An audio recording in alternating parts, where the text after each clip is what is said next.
Bonjour, bonjour ou bonsoir à tous ceux qui, qui sont là, à tous ceux qui ont ouvert cette vidéo. Ce n'est pas un hasard que tu aies ouvert cette vidéo.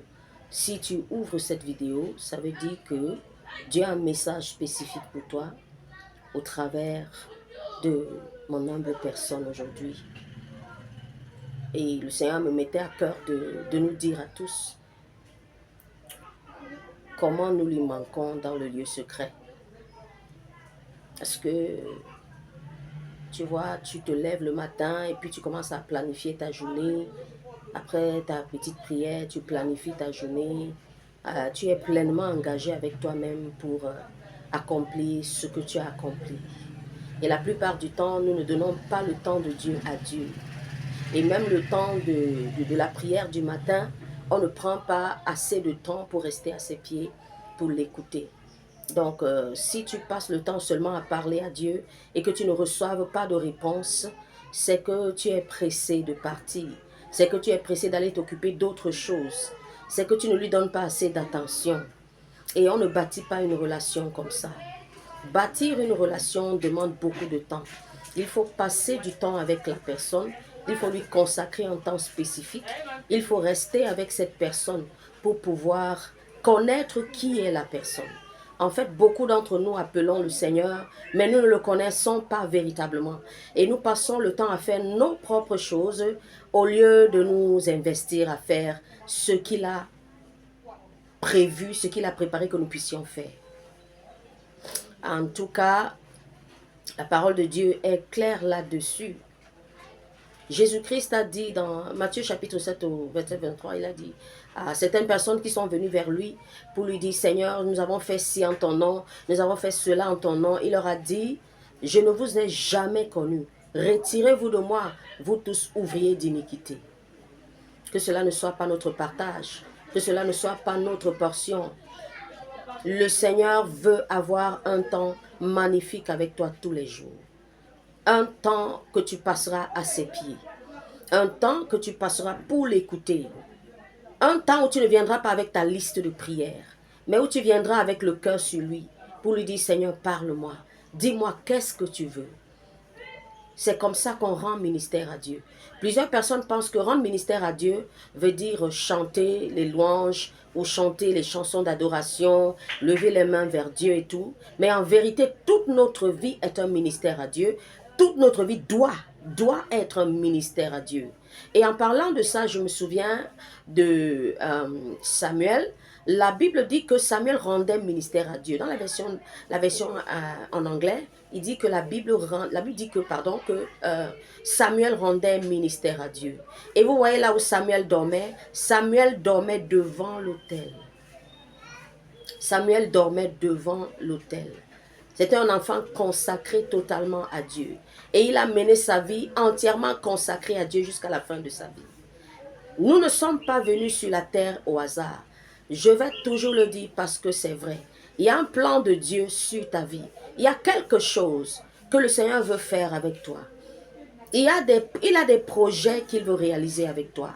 La parole de Dieu dit dans Jérémie chapitre 29 verset 11. Car je connais les projets. Dis, voici, je connais les projets que j'ai formés sur vous, dit l'Éternel.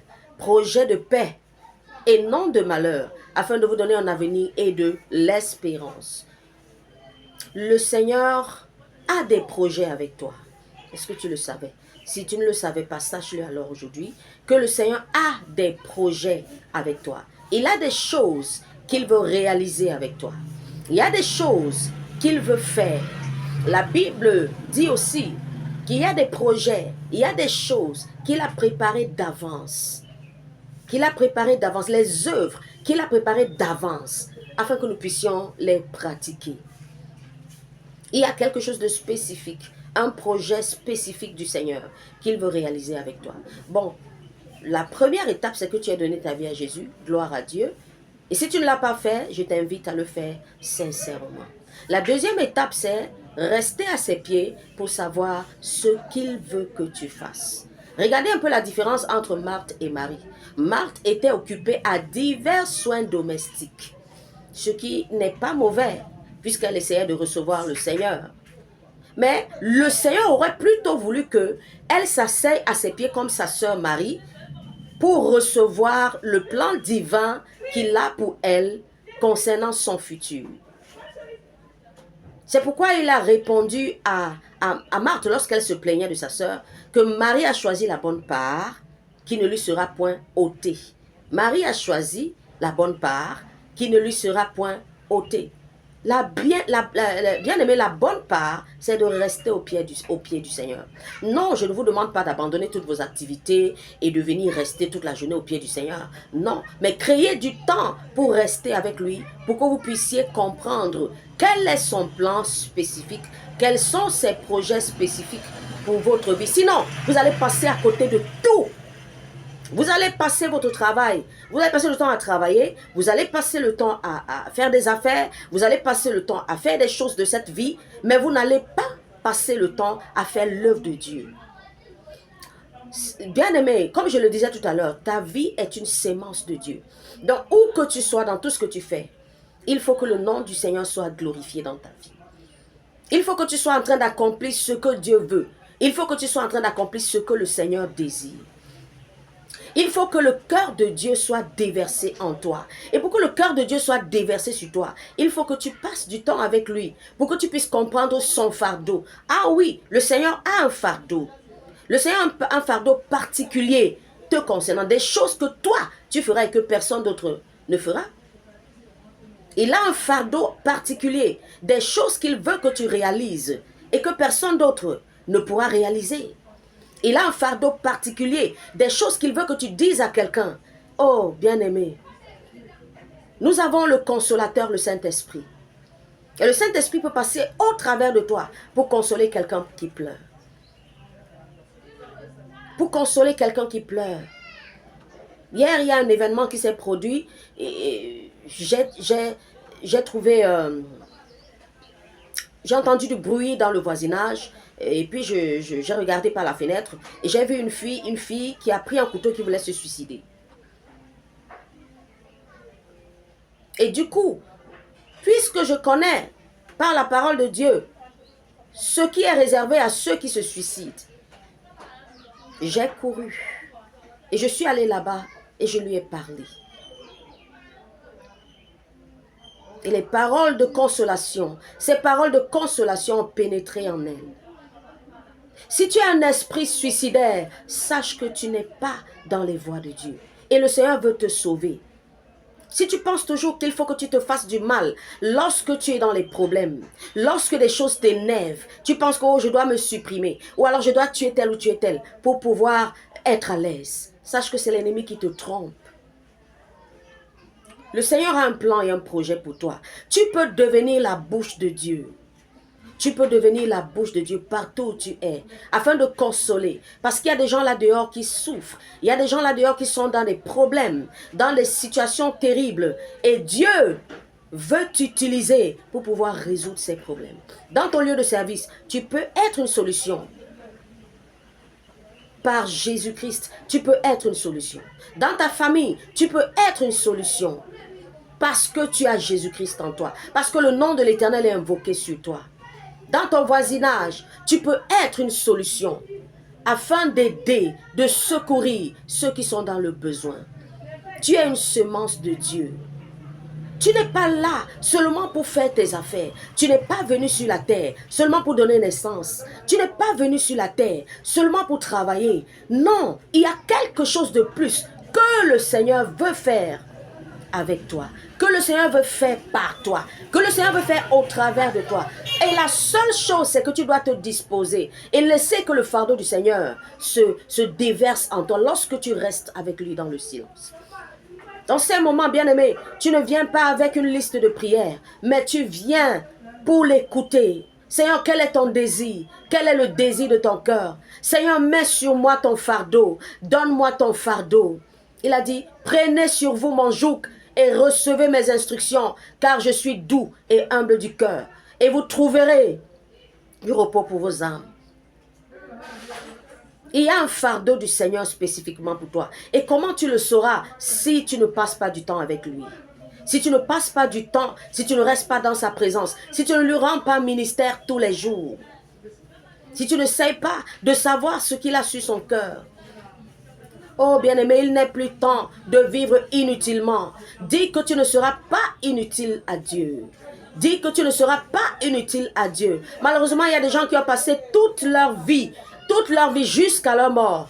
Et ils ont été totalement inutiles. Quand tu vas te rendre devant le Seigneur, lorsque ton jour viendra, qu'est-ce que tu diras à Dieu que tu as fait? De la vie qu'il t'a donnée, du souffle de vie qu'il t'a donné, du fait que tu as reçu sa parole, du fait que tu aies connu Jésus-Christ dans ta vie, que tu l'aies accepté dans ta vie comme Seigneur et Sauveur personnel. Bien-aimé, ta vie ne doit pas être inutile.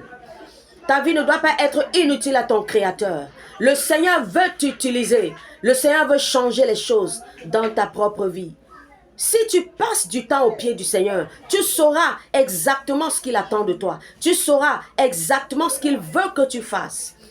Car ta vie n'est pas vaine. Bien-aimé, ta vie ne sera jamais vaine. Ta vie ne sera jamais vaine si tu restes au pied du Seigneur. Beaucoup parmi nous ne savons même pas ce qu'il veut.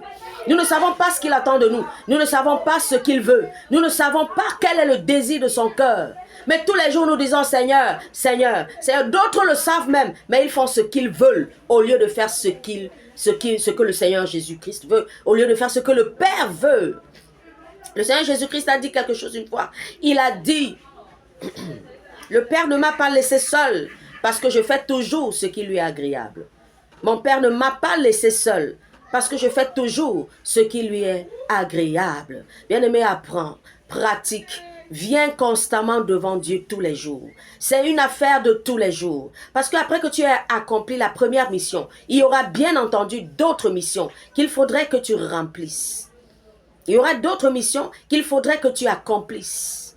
Ce n'est pas tout. Au fil du temps, au fur et à mesure que le temps passe, si tu as commencé par obéir aux premières instructions, tu verras que le Seigneur aura toujours d'autres instructions pour toi. Et que tu seras comme un arbre planté près d'un courant d'eau et qui donne son fruit en sa saison. Tu ne seras pas inutile pour Dieu, mais tu accompliras parfaitement le désir du cœur de Dieu pour toi.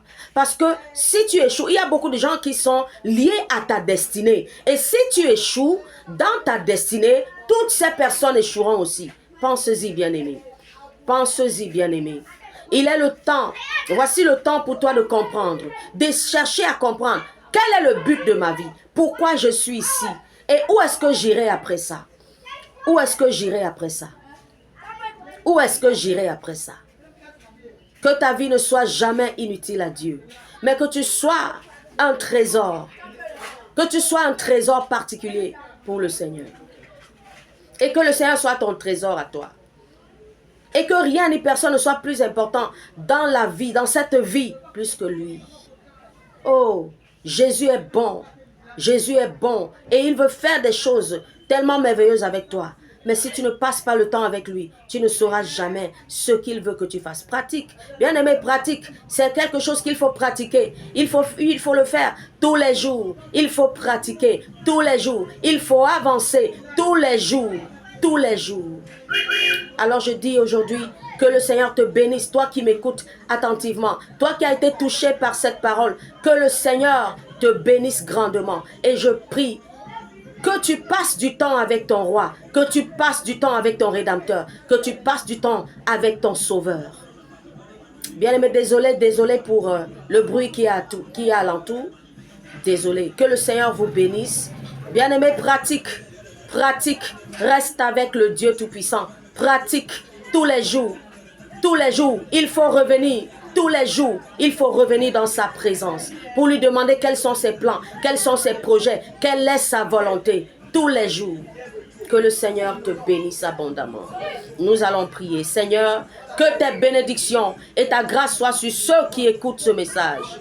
Que ta grâce leur soit accordée en sorte que, ô Père, ils puissent chercher ta face pour accomplir les désirs de ton cœur et les plans et les bons projets que tu as pour eux. Car pour eux, Seigneur, tu as des plans et des projets de paix et non de malheur, afin de leur donner un avenir et de l'espérance selon que ta parole le dit.